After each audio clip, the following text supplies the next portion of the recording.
Welcome everyone. Today we are addressing a silent threat in industrial facilities, the temporary fix that overstays its welcome. We've all seen them, a bypass, a jumper, or a temporary hose. This session, the temporary fix that became permanent, focuses on how we manage plant modifications to ensure that short-term solutions don't compromise our long-term design basis and safety. Let's start with a scenario many of you will recognize. During a routine walk down, a flexible hose is found bypassing a heat exchanger. It was meant for one shift, but it's been there for 2 years. The tag is unreadable, the work order is closed, and the original design limits have shifted. At this point, the plant is operating on an unmanaged design. We have to ask, is this still a repair, or has it become a dangerous, undocumented modification? Why does this matter? Because a strong system makes the right action easy under pressure. A temporary fix is only safe if it has an expiry date, compensating controls, and clear risk ownership. Without these, we are drifting away from our design basis. Small changes like software forces or field-fitted guards accumulate risk over time. And if we don't manage the closure, either by restoring the original design or engineering a permanent one, the risk remains hidden.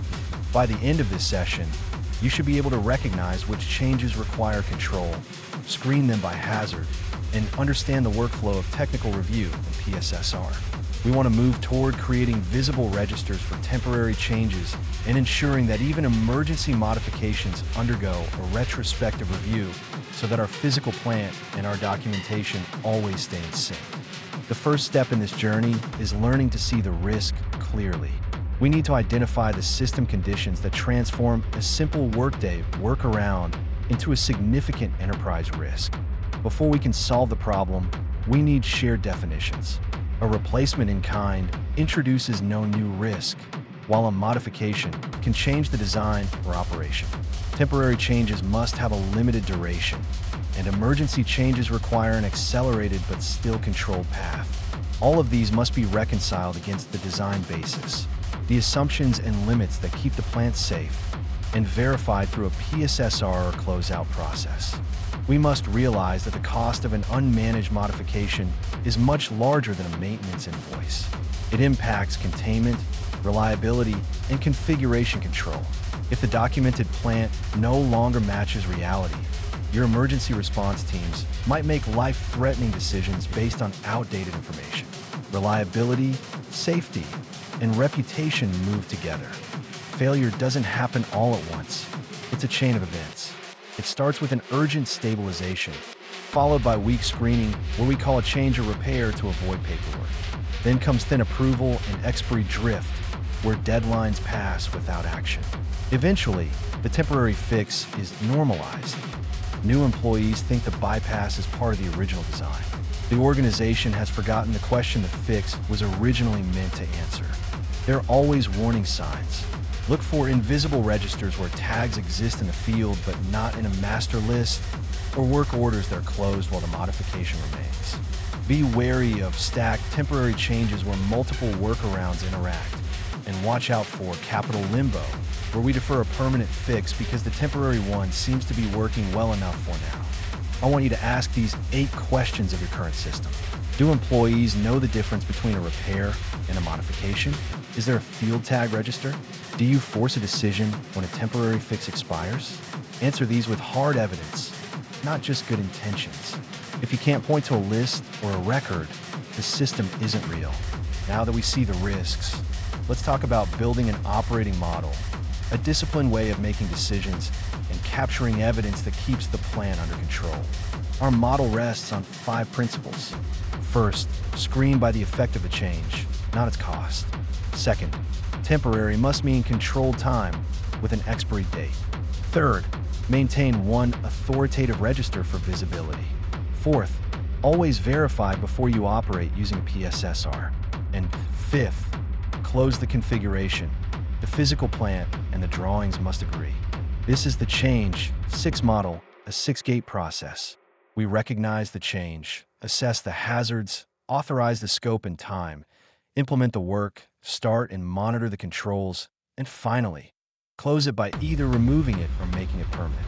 Even in an emergency, urgency can shorten the time, but it must not erase the design reasoning or ownership.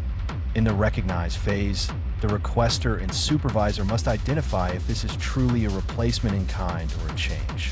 The goal here is a classified change request that preserves evidence of why the change is needed. Next, we assess. This is where the technical authorities come in to review failure scenarios, safeguards, and human factors. We aren't just looking at the pipe or the code. We're looking at how it affects the entire multidisciplinary risk profile of the unit. During authorize, the MOC authority sets the acceptance criteria and names an owner. Crucially, this stage defines the monitoring requirements and the route to closeout, either a removal date or a path to permanent engineering. When we implement, maintenance or project teams execute the work. This isn't just about finishing the task. It's about controlling materials, applying inspection hold points, and ensuring provisional records are updated so the next shift knows exactly what was installed. Before we start and monitor, the operations manager must complete a PSSR. We need to functionally test safeguards and brief the personnel. Once running, we don't just walk away. We monitor the operating limits and the condition of a temporary fix. Finally, we close. This is often the weakest link. The asset owner must ensure that before the expiry date, we either restore the original design or formally approve a permanent one. This includes reconciling all drawings, procedures, and bills of materials. To keep the system from becoming a burden of convenience, we need clear decision rules. For example, if someone claims a replacement in kind, we must compare it against the original design spec. If multiple temporary changes affect one system, we must assess their cumulative impact rather than looking at them in isolation. A model is just a theory until it's executable. Let's look at how we translate these concepts into field workflows, clear ownership, and a management cadence that works. Reliability often fails in the gaps between departments. We need to name one accountable owner for every modification, from the requester who identifies the need, to the technical authority who confirms the design basis, to the operations team that owns the field status.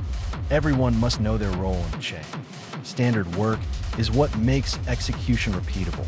By following this controlled sequence, from recognition through to sustainment, we ensure that every modification, regardless of who manages it, meets the same rigorous safety and documentation standards.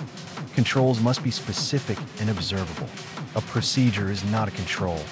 An MOC review that covers specific multidisciplinary effects is, whether it's a temporary change tag in the field or a PSSR functional test. These controls must be verifiable so we know they are actually working.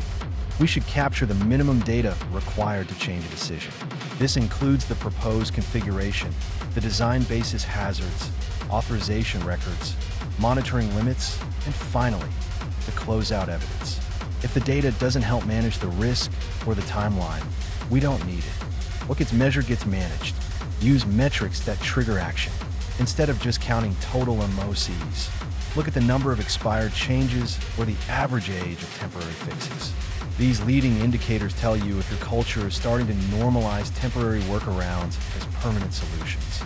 Culture becomes durable through a management cadence. This ranges from daily frontline reviews of plan exceptions to annual strategy resets. The goal is to escalate exceptions, like overdue expiry dates, without turning every minor issue into a 4-hour meeting. Technology should reinforce the discipline you've already defined. Your MOC workflow, CMMS, and document control systems should be linked. Imagine a field crew being able to scan a tag and immediately see the status, expiry, and operating limits of a temporary fix right at the asset. Now, let's look at how we apply this. It's best to start small, verify that the method works, and only scale once you have evidence of success. Returning to our flexible hose case, the team sees a hose with no clear engineering memory. The duty has increased, the tag is gone, and the drawings are wrong. We are at a critical decision point. Do we continue with new controls, remove it immediately, or finally engineer a permanent bypass? By applying the Change 6 framework, we change the system, not just the symptom. We recognize the difference, assess the current duty and hose compatibility, authorize a time-bounded plan, and move through to a verified, documented closeout. This prevents the next hose from ever becoming an undocumented mystery. Success in this case is visible. The physical state is tagged, the materials are technically assessed, and the permanent fix is funded and scheduled. The biggest lesson here is that a closed work order can hide an open risk. We must manage the life cycle, not just the task. Let's try a tabletop exercise. Suppose a failed interlock is bypassed to maintain production during a 12-week lead time for a replacement. How do you authorize this? What compensating controls are credible? How will every shift know the status? This is where the executable part of your system is truly tested. Watch out for these common traps. Don't label a change as maintenance just to skip the MOC. Don't let an expiry date be just a reminder. It must be a forced decision point. And never assume emergency means no review. Use an accelerated path, but always follow up with a retrospective assessment. Here is a 90-day roadmap. Spend the first 30 days baselining what you have. In the next 30, pilot the link between MOC and CMMS and train your reviewers. By day 90, you should be closing your oldest aged items and approving a permanent governance plan. Start small to build credibility. When talking to management, build a business case based on value and risk. Show them that the cost of an MOC is far lower than the cumulative failure exposure of unmanaged workarounds. Real value comes from safe continuity, accurate configuration, and reducing the need for repeat emergency repairs. To keep the system honest, use this 12-point field audit. Score only what you can actually see or trace. Are the tags there? Is the register current? Was the PSSR completed? If you can't see the evidence in the field, the system isn't working yet. In synthesis, screen by effect, treat temporary changes as real design changes, and never close a file until the field and the documents agree. Leadership commitment means no fix without an expiry and no change without a design basis review. This is how we keep the plant safe. For those who want to dive deeper, we've provided links to OSHA standards, HSE guidance, and CSB investigation videos. These resources provide the regulatory and technical foundation for the management of change and PSSR processes we've discussed today. We also want to acknowledge the contributors of the industrial photography used throughout this presentation. These images of real-world environments help ground our technical discussions in the reality of the plants we manage every day. I'll leave you with one action. Go back to your plant and identify which temporary fix has already silently become part of your permanent design. Give it an owner, give it an expiry, and make a final engineering decision today. Let's make the risk visible and the standard executable. Thank you.